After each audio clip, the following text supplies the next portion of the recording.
Assalamualaikum warahmatullahi wabarakatuh. Hello everyone. Setelah sekian lama Aziza nggak upload video, terakhir waktu masih koas, sekarang sudah jadi dokter, alhamdulillah atas izin Allah. Ya, setelah a lot of things I've been through, banyak banget, apalagi after pandemi. Kemarin sebenarnya upload video itu karena iseng-iseng, karena waktu koas sempet diliburkan selama 3 bulan dan itu nggak ngapa-ngapain di rumah, jadinya ya karena bosan di rumah akhirnya iseng-iseng bikin video untuk edukasi. Sebenarnya itu tujuannya untuk mahasiswa-mahasiswa kedokteran yang lain dan untuk memorizing ya, mengingat-ingat kembali. Aziza juga belajar lagi selama pandemi biar apa ya, ilmunya nggak hilang aja gitu karena libur 3 bulan. Sekarang kalau dipikir-pikir, ilmu itu sangat penting, jadi Aziza pengen ngedukasi lagi, tapi yang ini lebih ke mengedukasi masyarakat karena sudah terjun di lapangan. Jadinya banyak dari masyarakat itu yang banyak melupakan hal-hal kecil yang akhirnya membuat penyakit, gejala, dan lain-lain seperti itu. Sekarang Aziza pengen bahas the most common disease in teenager, apalagi kalau bukan gastritis, sakit perut, mual, muntah, nyeri ulu hati, kadang nyeri dada, kos terutama, hemat-hemat, akhir bulan belum dikirimin uang, nunggu awal bulan, atau pengen hemat nih buat gaya hidup. Kadang itu orang pengen beli tas, baju, sepatu, atau apapun yang bermerek, akhirnya jadi hemat, mengurangi pengeluaran. Terus diet juga, kalau ada yang bilang, ih kok gendut sih, ih kamu kok gendutan, ih kok tambah ya kayaknya BB-mu. Kadang kita jadi kepikiran nih, overthinking. Nah, padahal ya sebenarnya kita harus love yourself juga. Love myself, love yourself. Harus menyayangi diri sendiri. Apapun orang bilang, asalkan kita bisa menjaga kesehatan kita. Jadi kita juga tetap ya makannya jangan karena stres akhirnya makan banyak gitu-gitu. Hilangi stres itu dengan hal-hal yang lebih positif. Jangan cuma makan, jadi hal-hal yang lebih positif agar kita selain bisa melupakan apa yang telah terjadi, kita juga bisa dapat manfaat dari hal-hal itu. Ada stres karena ujian, mikirin ujian sekolah, terus ujian kuliah, skripsi yang mungkin akhir semester. Kemudian ada yang FOMO, kadang kayak temen-temennya beli sebelah, akhirnya dia juga ikut beli sebelah. Temen-temennya beli gacoan, akhirnya oh sorry sebut merek, mie pedes lah ya, mie pedes iblis level berapa gitu, akhirnya ikut-ikutan. Terus kadang itu juga, ayo kamu berani nggak level sekian, aku berani nih level sekian gitu-gitu. Kadang ya lomba-lomba kecil-kecilan lah, kadang kayak gitu. Makanya akhirnya perutnya jadi sakit, akhirnya mengorbankan diri sendiri untuk hal-hal yang sebenarnya nggak perlu. Jadi kita harus mencintai diri sendiri itu sebenarnya nggak hanya mental, tapi juga fisik. Kita harus mencintai tubuh kita, perut kita juga, agar nggak kena penyakit-penyakit yang seringnya penyakit lambung itu. Nah, apa sih bedanya nyeri dada pada jantung, lambung, atau paru misal? Paru biasanya ada sesek ya, karena ada cairan, entah itu ada trauma juga, ada fraktur juga bisa pada dada. Terus kalau pada jantung itu biasanya di EKG. EKG itu rekam jantung. Jadi nanti bentuk irama jantung itu, kalau iramanya normal bisa jadi dari lambungnya atau hal-hal yang lain. Biasanya pada lansia-lansia terutama, kalau masih muda apalagi remaja lebih sering karena lambungnya nih.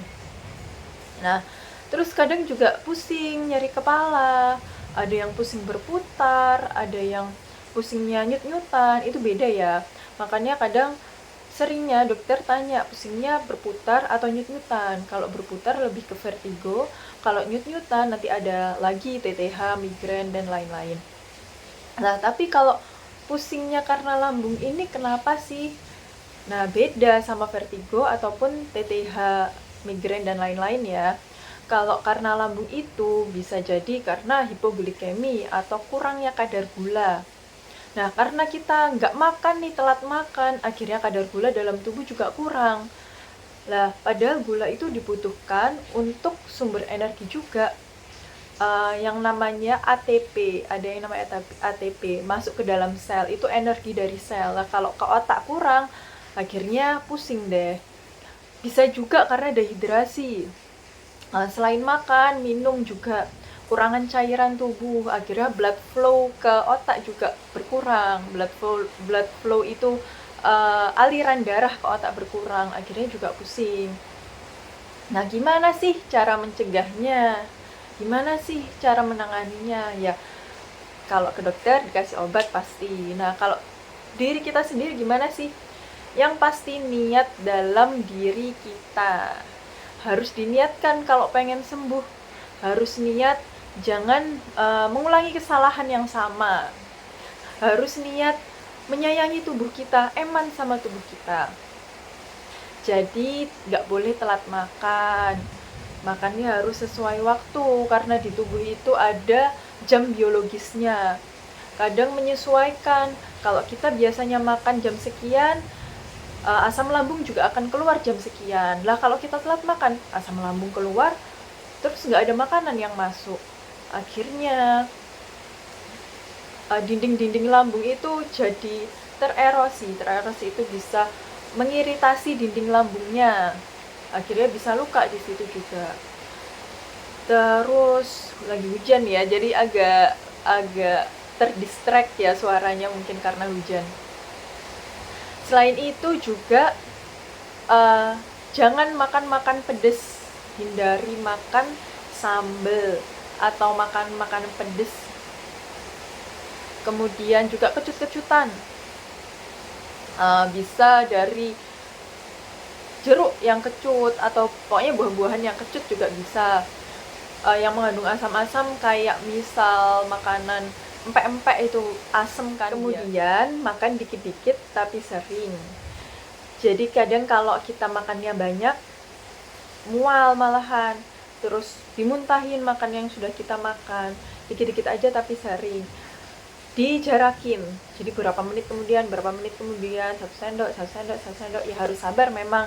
Kalau mau sembuh memang kita harus sabar. Ya jadi pelajaran aja, jangan mengulangi kesalahan yang sama. Kita juga harus menyayangi tubuh kita.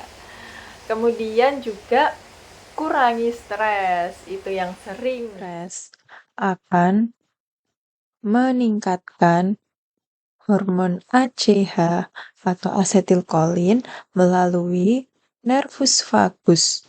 Nervus vagus ini adalah nervus pencernaan ke otak atau nervus 10, di mana ACH ini juga akan menghasilkan enzim gastrin yang memiliki peran dalam pembuatan asam lambung.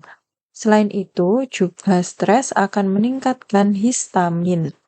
Histamin juga berperan untuk meningkatkan proses inflamasi yang ada di lambung akibat asam lambung. Stres juga akan menurunkan blood flow atau aliran darah ke sel-sel dinding lambung, sehingga akan menyebabkan atrofi pada sel-sel dinding lambung. Jadi, lambung itu memiliki pelindung agar tidak luka saat terkena asam lambung. Jadi, saat memproduksi asam lambung untuk mencerna makanan, agar dindingnya itu tidak luka, maka ada mukosa atau pelindung di dinding lambung. Jika aliran darah ke sel itu menurun, maka akan atrofi selnya, jadi mengecil. Sel-sel dinding lambung tidak bisa membuat sel baru.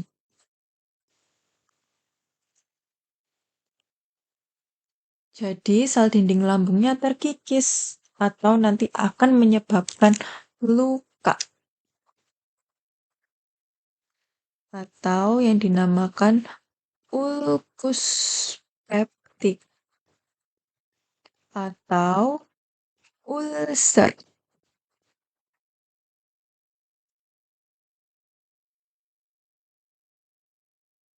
Nah, kalau sudah luka atau terjadi ulkus peptik atau ulcer, itu akan menyebabkan mah kronik atau sakit perut yang kronis. Worst case-nya bisa terjadi perdarahan atau perforasi pada dinding lambung. Kalau terjadi perforasi pada gastrik atau lambung, maka akan bahaya nanti. Cairan lambung itu akan keluar, padahal asam di lambung itu berbahaya, apalagi untuk organ-organ lain. Terus kalau stres gimana dong? Kita nggak bisa menghindari stres, ujian banyak, tugas banyak, belum lagi masalah-masalah dari luar, bisa jadi masalah dari keluarga, bisa juga masalah dari temen. Nggak mungkin dong kalau kita nggak kepikiran, nggak mungkin dong kalau sulit banget untuk tidak overthinking, apalagi sebelum tidur akhirnya jadi sulit tidur, akhirnya jam tidurnya berkurang, nggak istirahat, padahal ya kalau malam itu asam lambung bisa naik, kalau misal begadang asam lambung itu bisa naik sampai ke kerongkongan, bisa muntah juga kalau punya mah ya, kalau mahnya kumat bisa kayak gitu. Jadi malah menginduksi kenaikan asam lambung justru kalau malam, karena metabolik juga meningkat kan kalau malam, nggak bisa tidur akhirnya asam lambung naik. Ya sayang ke tubuh sendiri, ke diri kita sendiri. Kita juga harus mengeman-eman melindungi apa yang Allah berikan, yaitu tubuh kita. Jadi kita harus menjaganya dengan baik. Itu. Lah, di Al-Baqarah sendiri ayat 153 itu sudah disebutkan juga sama Allah. Maka ingatlah kepadaku, aku pun akan mengingatmu, akan ingat kepadamu. Jadi ada alasan nggak untuk kita menyerah? Untuk kita tidak ingin berjuang yang akhirnya jadi overthinking? Masa kita mau meragukan Allah sih gitu? Padahal kalau kita ingat Allah, Allah pasti ingat kita. Jadi jangan meragukan Allah. Ya itu biar nggak overthinking aja sih. Ya kita harus percaya sama Allah. Kalau pas Allah itu pasti akan membantu kita. Seperti yang juga disebutkan di surat Al-Baqarah ayat 186, dan apabila hamba-hambaku bertanya kepadamu Muhammad tentang aku, maka jawablah sesungguhnya aku dekat. Sesungguhnya Allah itu dekat. Jadi jangan insecure, jangan overthinking. Ya memang susah untuk tidak overthinking, itu memang sulit.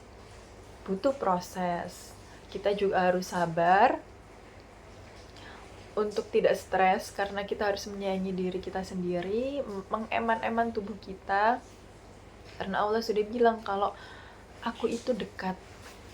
Jadi jangan meragukan Allah. Kalau kita pengen sesuatu tapi sesuatu itu nggak terjadi, minta sama Allah, berdoa. Kita juga harus sabar, bisa jadi diganti dengan hal yang lain. Habis diputusin mungkin, ini anak-anak remaja ya yang sering galau itu memang ya reaksi tubuh yang sering terjadi, tapi jangan berlarut-larut, karena ngapain sih kita memikirkan orang yang tidak memikirkan kita ya. Sok-sok banget ya. Ya kita harus lebih menyayangi diri kita sih. Jadi ngapain kita memikirkan orang lain, kita harus mengeman-eman diri kita juga, menyayangi pemberian Allah. yaitu ya fisik ini, tubuh ini gitu. Ya harus move on ke Allah, karena Allah sayang kita, maka ada alasan untuk tidak menyayangi Allah. Ya. Udah, mungkin itu saja sedikit dari Azizah. Mungkin next akan kita bahas yang tadi sempat Azizah sebutkan, vertigo, yang kepo-kepo tentang vertigo atau pusing, kok sering pusing muter gitu, atau nyut-nyutan, pusing nyut-nyutan, kayak TTH, migrain, dan kawan-kawan. Nanti ada yang pusing nyut-nyutan itu beda-beda lagi, ada kelompok-kelompoknya sendiri. Nanti Azizah jelaskan di next video. Terima kasih. Assalamualaikum warahmatullahi wabarakatuh. Bye-bye.